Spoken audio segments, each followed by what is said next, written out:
the rhythm that's encoded into every breath of your life, embodied life. And it's a fourfold rhythm.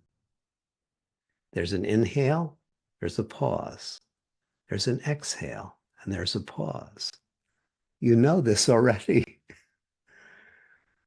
And some of you know, but it's worth rediscovering. This is a universal pattern. It's an inner rhythm that is called Kriya. The activity of the spirit has this rhythm that includes two factors which are moving. That's the in-breath and the out-breath. And it includes two other factors that are mysterious in that they're both still. So there are these two moving factors, sometimes called the male and female polarity, yin and yang polarity, solar lunar polarity, expansion, contraction. There are many descriptors for this polarity. It's just these two things happening. And there are these other factors that are mysteriously the same. And they're both still. And Shelley says it like this.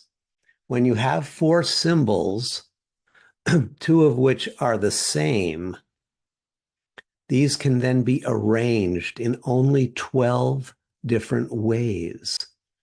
For instance, in the Hebrew, the name of God is YHVH.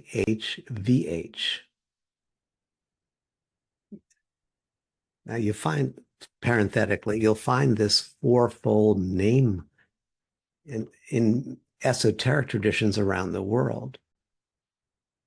He continues, they can only be combined in 12 different ways.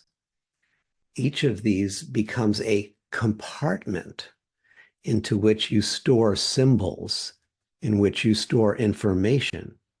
So you have 12 compartments, which are arranged in the form of a circle, because a circle is immortality. There is no beginning and no end. That's the end of the quote. So the holy breath gives rise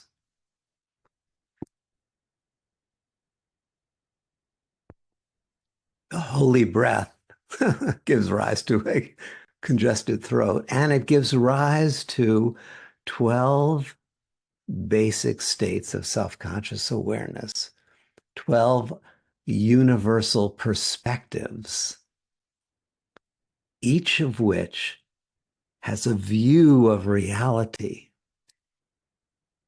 These 12 basic states of self-conscious awareness, you'll find them everywhere around the world, symbolized in so many stories in so many different ways.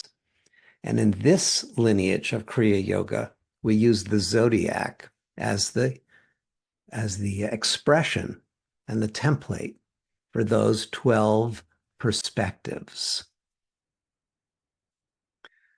In English, you know them as Aries, Taurus, Gemini, et cetera, et cetera, et cetera. And as we'll explore, you also are beginning to get to know them as Om Namo Bhagavate Vasudevaya, the 12 letters, sounds of the mantra. Now remember, there's the inhale and the exhale, which breaks down these 12, or subdivides them, if you will, into 6 and 6. There's 6 on the inhale, there's 6 on the exhale, and there's 2 pauses.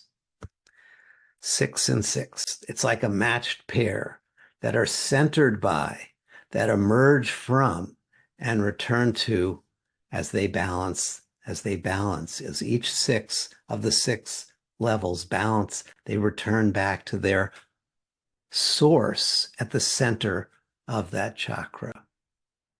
So there's 2, there's an inhaling and an exhaling. There's a male and a female. There's a yin and yang aspect to the root chakra, which we call the Saturn chakra. Those are called Capricorn and Aquarius. There's two of them for the Jupiter or the sacral chakra. Those are called Sagittarius and Pisces. There's two for the Mars or navel chakra. Manipur, it's called. They have many names. We're calling it Mars. It's right at your belly button, and it's Aries and Scorpio. There's two for the heart chakra or the Venusian center, at the center of the heart, and they are called Libra and Taurus. There's two for the Mercury chakra in the throat, called Virgo and Gemini. And there's these other two above the spine in the head, in the front of the head between the eyebrows. There's the Sun center, Leo. And at the back of the skull, at the medulla oblongata, there's the Moon center, Cancer. So these are the signs of the zodiac. And at the center of every one of them is the chakra itself. The chakra itself, which is formless. But it gives form to particular qualities of being.